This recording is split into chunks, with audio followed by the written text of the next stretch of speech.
జై శ్రీరామ్. అందరికీ నమస్కారం. వెల్కమ్ టు న్యూస్ అఖండ. నేను మీ కస్తూరి శ్రీధర్. చాలా వరకు ఈ సూడో సెక్యులర్ నాయకులు కావచ్చు, సూడో సెక్యులర్ పార్టీలు చేసేదంతా మత రాజకీయాలన్నీ ఓళ్ళు చేస్తా ఇన్ని రోజులు వాళ్ళు ఏం చేస్తా ఉన్నారు, బీజేపీని మతతత్వ పార్టీ అంటా ఉన్నారు. ఇప్పుడు నేను ఒక మాట అడగదలుచుకున్నా. ఇప్పుడు కేంద్ర ప్రభుత్వం ఉండాలి, లేకపోతే చాలా రాష్ట్రాల్లో భారతీయ జనతా పార్టీ అధికారంలో ఉండాలి. ఏ రాష్ట్రంలో అయినా కూడా హిందువులకు ఏవైనా పథకాలు అందించి, లేకపోతే మిగతా మతాలకు, అది ముస్లింలా, క్రిస్టియన్లా, సిక్కులా, జైన్లా, లేకపోతే పార్సీలా, ఇంకొకరైనా పక్కన పెడదాం.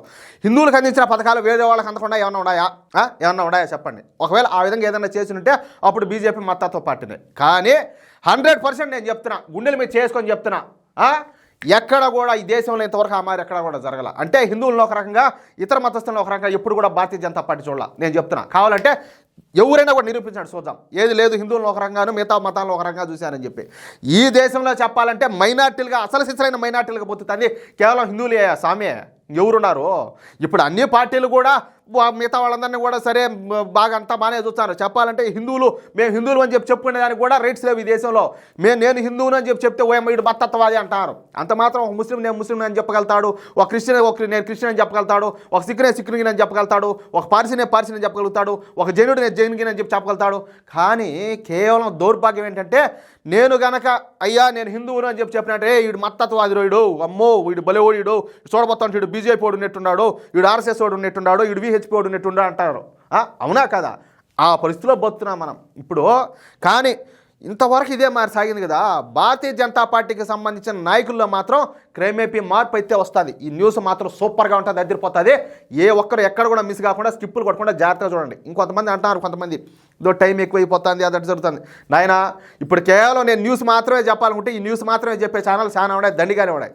కానీ న్యూస్కు నా అభిప్రాయాన్ని జోడించి ప్రస్తుతం మన చుట్టూ ఏం జరుగుతుందో కొన్ని ఉదాహరణలతో నేను చెప్పదలుచుకుంటున్నాను ఈ ఛానల్లో. అయితే మీరు దయచేసి నన్ను అపార్థం చేసుకోకండి, ఏదో మీ టైం వేస్ట్ చేయాలని నేను లేను. చాలామంది విషయాలు తెలియని వాళ్ళు చాలామంది ఉన్నారు. వాళ్ళకు పూర్తి స్థాయి అవగాహన కల్పించాలా నాకు తెలిసినంత మేరకు అనేది ఈ ప్రయత్నం, అంతే. లేకపోతే మీ టైం వేస్ట్ చేయాలనేది కాదు. మీరు కావాలంటే ఏమన్నా ఫార్వర్డ్లు చేసుకొని చూడండి, నాకు దాంట్లో కూడా అభ్యంతరం లేదు. ఎందుకంటే నేను 10 నిమిషాలు చేసినా కూడా 3 నిమిషాలు చూస్తారు, లేకపోతే 1 నిమిషం వీడియో చేసినా కూడా దాంట్లో 30 సెకండ్లు చేస్తారు. అది నాకు తెలుసు, ఎవరు ఎంతసేపు చూస్తాను అనేది అర్థమవుతుందా? సరే, ఇంక అసలు మ్యాటర్కి వస్తే, మొదటిసారి మనము భారతీయ జనతా పార్టీ నాయకుల నుంచి ఇలాంటి వ్యాఖ్యలు అయితే చూస్తూ ఉన్నాం. ఎలాంటి వ్యాఖ్యలు? అది ఇప్పుడు నేను చెప్పేది. గత 2-3 నెలల నుంచి బీజేపీ నాయకులు పూర్తిగా ఫామ్లోకి అయితే వచ్చారు. ముఖ్యంగా బంగ్లాదేశ్లో హిందువులపై జరుగుతున్నటువంటి దాడులను చూసి తర్వాత బీజేపీ నాయకులు రెచ్చిపోయి మాట్లాడతారు. ఎందుకంటే కడుపులో కాలుతూ ఉంటారా, చూస్తూ ఉంటే ఏం ఊరికేనే ఉన్నది. బంగ్లాదేశ్లో పరిస్థితులు ఎట్టున్నాయా? హిందువులను అసలు మాన ప్రాణాలతో పెట్టడంలే, వాళ్ళ ఆస్తులు లూటీ చేస్తారు, చేయరాని పాపాలు ఘోరాలన్నీ కూడా చేస్తారు ఈ జాంబిగాళ్ళంతా కూడా. ఇంకా సోత్సాగంలో ఉంటే మనం మనుషులు ఎందుకు అవుతాము? మతం అనేది పక్కన పెట్టండి స్వామి, హిందూనా బొందునా ఏది ఇది పక్కన పెట్టండి, మనిషి అనే మండిపోతుంది. సరే, ముఖ్యంగా ఈ బాటెంగేతో కాటెంగే, అదేవిధంగా ఏకైతో సేఫ్ అయి నినాదాలతో బీజేపీ నాయకులు బలంగా ప్రజల్లోకి వెళ్తారు. ఈ క్రమంలోనే నితీష్ నారాయణ రాణే కూడా చాలా అగ్రెసివ్గా మాట్లాడుతూ ప్రజలను ఆలోచింపజేసే విధంగా ప్రసంగాలు అయితే చేస్తారు. అర్థమవుతుందా? సరే, అసలు ఎందుకో ఎవరి నితీష్ నారాయణ రాణే అని చెప్పి మీరు అనుకోవచ్చు. చెప్తా ఆయన గురించి కూడా. ఈయన భారతీయ జనతా పార్టీకి సంబంధించిన ఎమ్మెల్యే. ఈయన మహారాష్ట్రకు చెందినటువంటి రాజకీయ నాయకుడు. ఇంకొక ముఖ్య విషయం ఏంటంటే, మహారాష్ట్రకు చెందినటువంటి మాజీ ముఖ్యమంత్రి అయినటువంటి నారాయణ రాణే కుమారుడే ఈ నితీష్ నారాయణ రాణే. కాబోయే మహారాష్ట్ర మినిస్టర్ కూడా ఈయన. అంటే ఇప్పుడు క్యాబినెట్ విస్తరణ అయితే జరగబోతుంది. నా అంచనా ప్రకారం ఈయనకు మినిస్టర్ అవకాశం కూడా వస్తుందన్నమాట.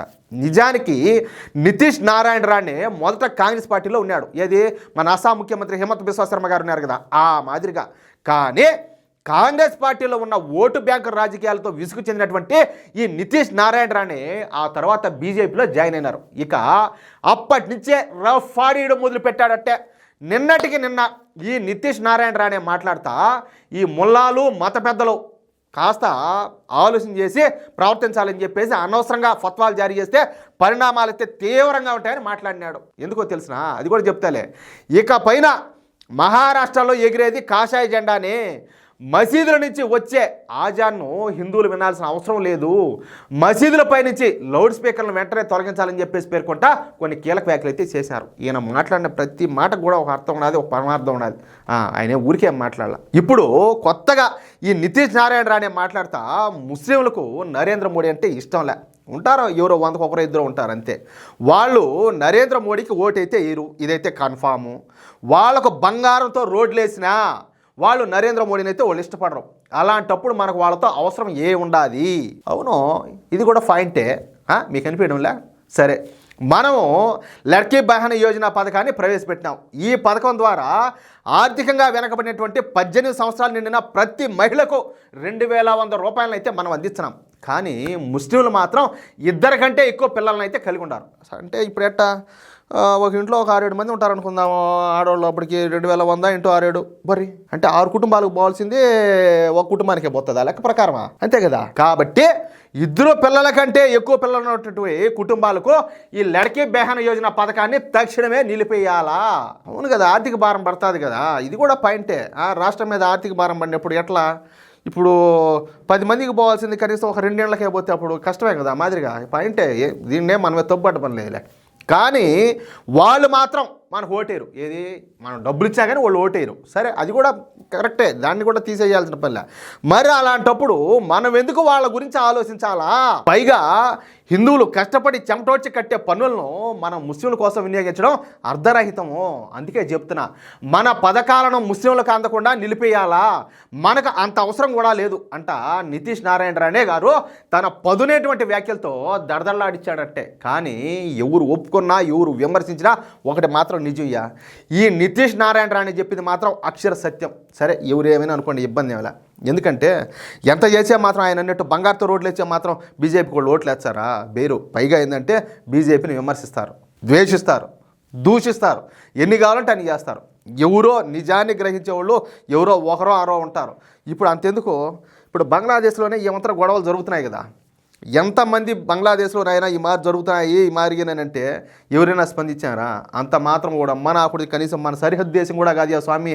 యాడ్నో సిరియా, పాలస్తీనా, ఏడాది దేశాల్లో జరిగినా కూడా సేవ్ పాలస్తీని, అమ్మా నాయన, ఆలైసాన్ రఫా, ఆలైసాన్ గాజా అని చెప్పేసి ఇన్ని డ్రామాలు చేసిరా. పక్కనే కూడా అది బంగ్లాదేశ్లో హిందువుల మీద ఈ మొత్తం దాడులు జరుగుతున్నాయి. ఒక్కరన్నా నోరు తెరిచి మాట్లాడినారా? ఒక్కసాటన్నా ఒక క్యాండిల్ ర్యాలీ కానీ, ఏదన్నా ఒక నిరసన కార్యక్రమం కానీ, లేకపోతే ఏదన్నా ఒక స్టేట్మెంట్ కానీ ఏమన్నా ఉండదా? ఉండదు. ఎందుకంటే ఇలా కావాల్సింది అదే కదా. అర్థం చేసుకోకపోతే మనమే పుష్పాలం, ఇంతకు మించి నేనేం చెప్పాలా? అది మ్యాటర్. ఎట్టనాదా న్యూసా? నేను చెప్పింది కరెక్ట్ అని మీకు అనిపిస్తే ఈ న్యూస్ నలుగురికి షేర్ చేయండి. అదేవిధంగా మీ యొక్క అమూల్యమైన అభిప్రాయాలను కామెంట్ రూపంలో తెలియజేయండి. చాలామందికి నేను చెప్పే విషయాలు, నేను మాట్లాడే మాటలు చాలామందికి కడుపులో మట్ట తెప్పించవచ్చు, ఇబ్బంది ఏమిలా. ఎందుకంటే నిజాలు చాలామంది జీర్ణించుకోలేక యాసిడిటీ అయితే వచ్చాది, ఏది అజీర్తి ఇట్లాంటివన్నీ కూడా. దానికి కావాలంటే మందులు మాత్రలు ఉన్నాయి, కావాలంటే వేసుకోండి, దానికి కూడా నాకు అభ్యంతరమే లేదు. ఓకేనా? మా ఛానల్ మాత్రం ఖచ్చితంగా సబ్స్క్రైబ్ చేసుకోండి ఇలాంటి న్యూస్ కావాలనుకుంటే. Okay, please. జై శ్రీరామ్.